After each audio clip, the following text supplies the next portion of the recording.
Bismillahirrahmanirrahim. Assalamu alaikum. In today's video, we are going to be discussing about the third part of light stress, which is shade.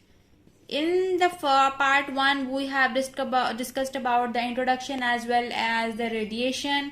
And in part 2, we elaborated the term radiation like high light stress. But in today's video, in the part 3, we will discuss about shade like low light stress.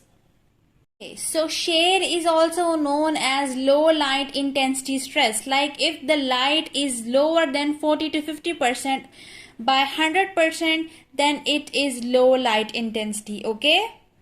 Moving on to the causes, which includes horticulture facilities, like the causes that causes shade to the plants. Okay, that prevents the plant from light. What are the causes? These are the causes of horticulture facilities like gardening, like we grow greenhouse structures on the top of plants that prevents some harsh light from the sun, and also we provide shade houses in which we grow plants and we for experimentation. That's how the light of the sun can't pass and can't absorb by the plants. Okay, so the next cause is snow, which on leaves that prevent photosynthesis, and also it does not allow the friendship between the sun rays and the leaf surface. Okay, also the clouds, which are also present in winters, fog, which is also present in winters. It is not good for commercial grown plants, like the plants that are commercially important, and if those plants can't do photosynthesis properly, then there would be no germination, there would be no reproduction, and ultimately yield loss. Okay, so fog ultimately reduces the yield of the plant, commercial grown plants. Okay, so the next thing is smoke. Smoke is actually a combination of fog plus smoke. Okay, so it reduces light interception, like it reduces light quality and quantity, and also it has polluted gases, which are also very bad for the plants. And also the buildings, in urban areas there are lots of buildings, and that causes shade to plants, and when the plants are kept in shade for prolonged period, there would be no photosynthesis. Ultimately all the normal processes can't happen, and the plant yield ultimately loses out.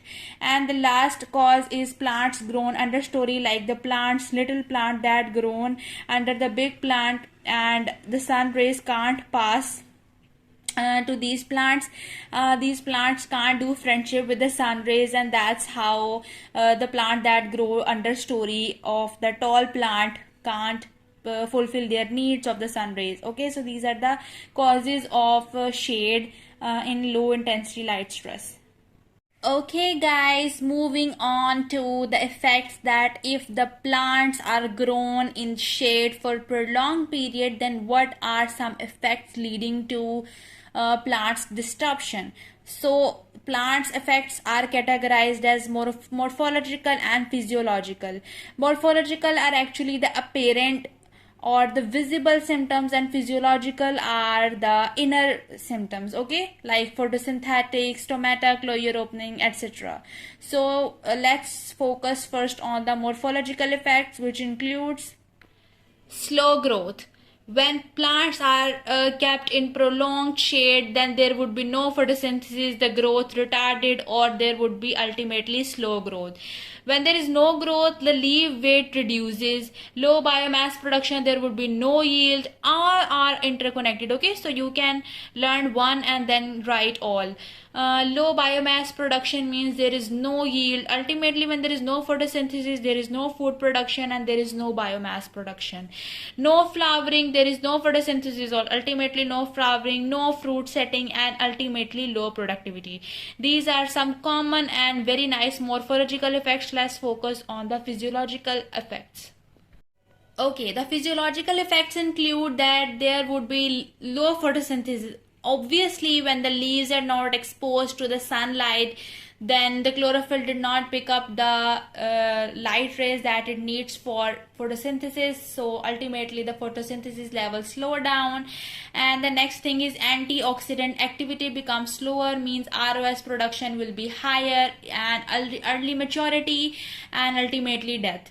or antioxidants are very important for the plants to stay healthy and active. When antioxidant activity becomes low, then the plants face maturity, early maturity. Okay, so the next thing is carbon and nitrogen fixation becomes lower. Obviously carbon and nitrogen fixations are because of the bacteria present in the roots, and when it does not get its proper requirement that the plant fulfill it with the help of sun rays, then obviously the bacteria will not do the proper function and carbon and nitrogen fixation becomes slower down. Also, ethylene biosynthesis will become higher, means early maturity, early ripening. It directly connects with antioxidant activity, so you can learn in just remember one and you will hint the other. Okay, so the last one is sugar and starch content becomes slow down. Obviously when there is no photosynthesis, there is no food production, and sugar and starch content in every cell become low. Okay students, we have studied the causes, the effects. Now moving on to the adaptations, which includes three main processes like leaf movement, which are mainly the turgor movements or water movements. Like with the help of water, the leaf can move right, left, up and down. Also the chloroplast movement are also very fast, and we will study in detail in this video. And the last one is photosystem modulation. So let's discuss each in detail. So the leaf movement includes the movement in angle of leaves and also the orientation of leaf. Okay, so how the leaves move via angle and via its orientation, it's just with the help of turgor pressure, water pressure in the cells, the turgidity responsible for the leaves to move right, left, up and down. Okay, so second adaptation is chloroplast movement. Now how this chloroplast movement works? It occurs within minutes. It is super fast and it shared the same photoreceptor as leaf movement. Like the leaf that move with the help of the photoreceptor, the chloroplast move with the help of same photoreceptor. ठीक है जी. तो होगा कि actual में the sun rays for example in high light intensity, like when there is no need of this light, then the chloroplast starts accumulating under shade. Okay, so this is shade and this is sun. And when there is low light intensity, plants need sunlight, thus all the chloroplast starts accumulating over here. So that's how this chloroplast move, and that's why it is faster, because it's spread all over the cell and it can move easily and even faster. Moving on to the third and the last adaptation of today's video is photosystem modulation. It is a long-term adaptation. It takes 2 to 3 days. As it is long-term, obviously it is going to take some time, and it is at gene level, like changes in enzyme activity, changes in gene expression. Okay, so what happens, like the plant that grow in low light have large antenna so that they capture more light and do that proper function more nicely, and the plants that grown in high lights have shorter antenna and to capture less light. That's how this photosystem modulation work.